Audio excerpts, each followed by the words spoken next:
So, just getting back. I think I say, okay, so in every single video that I do. I have to become more aware of that.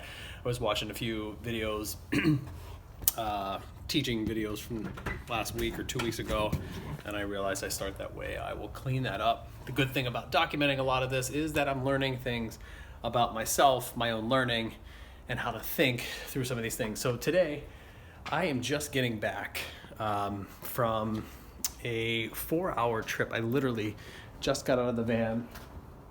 The stuff is still in the van. The kids just got in. They went right downstairs to play their video games. I am going for a run.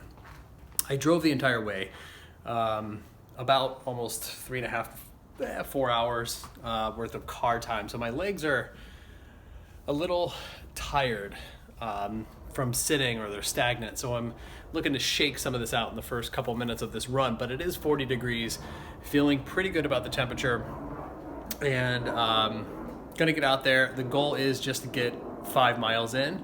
I think recovering from a car ride can be challenging at times, but I also know that it is important to get it in. I'd be curious to hear what you do after sitting for a period of time, whether it's at work or doing something like a car ride.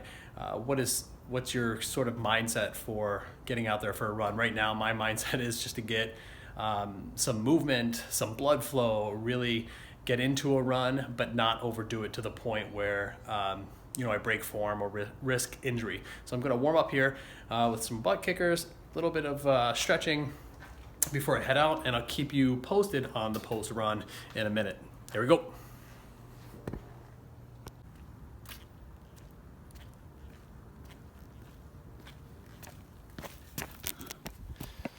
All right, so here is the thing. I just did it again with the, all right, so thing, just getting back from a run. I went out, did my little run there, and I had some time to think.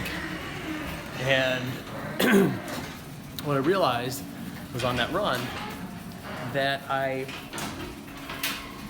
when I got home after a long car ride, I didn't want to do it. My head was telling me not to do the run. So logically speaking, my clear mind was telling me not to do it. What I did though on the car ride home was I had that 4-hour window to think as I was driving. I was able to think about things like, when I get home, am I gonna run? If I do, making sure that I get a good run in at my heart rate training, and really focus in on my form, and be happy with whatever result I get. So I'll put the run details here.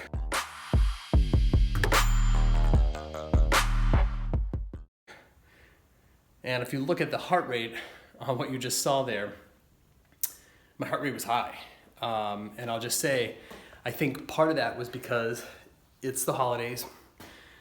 I went back home to Pittsburgh with family and friends, and I think that really took a toll over the course of 2 full days. So we went down Wednesday night, did no running Wednesday, Thursday. Today is Friday.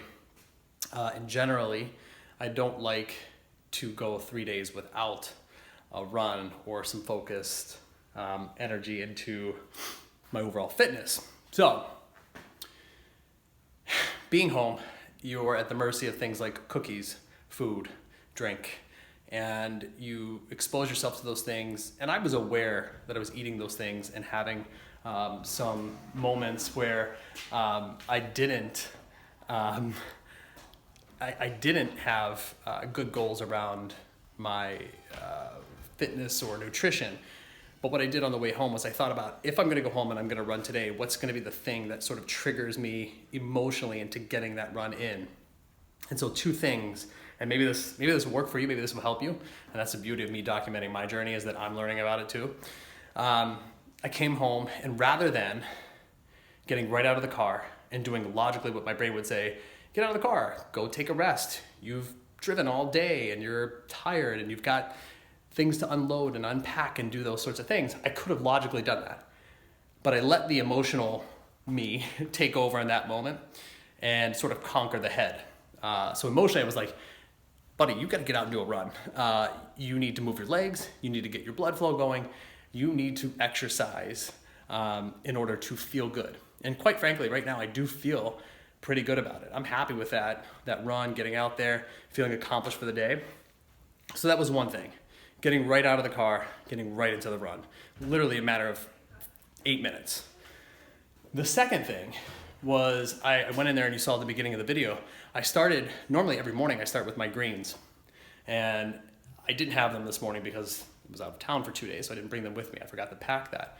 But when I came home here, I started with the greens as a way to sort of trigger the habit, the cue for me, which was you're gonna feel better after you drink this, right? Which is typically what happens. You're gonna have a little bit of energy, and it's gonna make you feel ready to go for that run. So I let that also be the cue for me. So 2 things, coming home, not letting my logical head take over and logically explain to me what I should do for the rest of the evening. Rest, sit on the couch, check things. And then the second thing was getting out there and starting with a cue and a good habit and routine I have, which is starting with my greens in the mornings.